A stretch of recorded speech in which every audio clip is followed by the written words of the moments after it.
Philodendron white wizard. I'm wondering if there's two different forms of this plant, because this one has really round leaves, but I've seen one with more like pointy, elongated leaves. Who knows? But look at the size of this stem. It's getting very thick. This plant is probably maybe 3 years old now, I think. It's definitely due for a chop though. Not going to extend it though. It's not at the top of the pole yet. Not even like halfway. It's probably actually only at halfway now. So definitely going to cut it up. Let me see if I can give you a close-up of what I actually do here in case anyone's actually interested.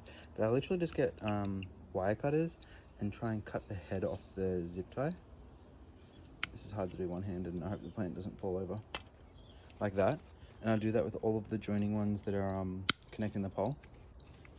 And I literally just go around and do that and try not to cut the wire on the poles themselves, but sometimes that happens. I'm wondering what's going on here. Why is it across 2 squares?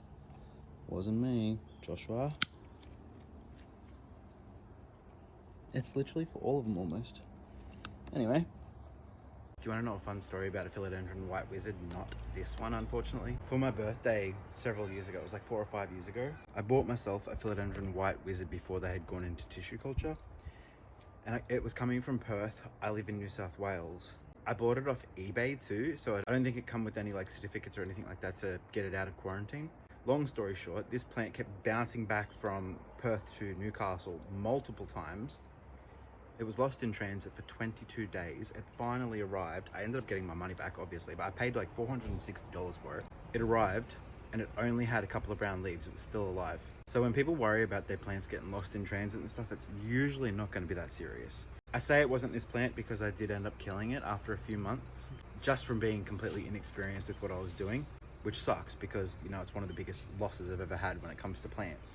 But hey, the moral of that story is if your plant gets stuck in the post over the weekend, it's probably going to be fine. Anyway, back to this. This should be right to, I haven't even cut the plant yet. I'll also give you a close-up of how I gauge where I'm going to cut the plant. So, without it falling over, hopefully, it's falling. Gosh darn it.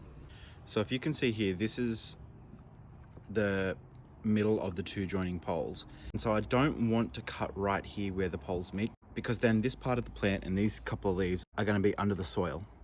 So I want to go, look at that root latching onto the stem, that's cute. I want to go a little bit above, probably here or here, but I'm gonna go here.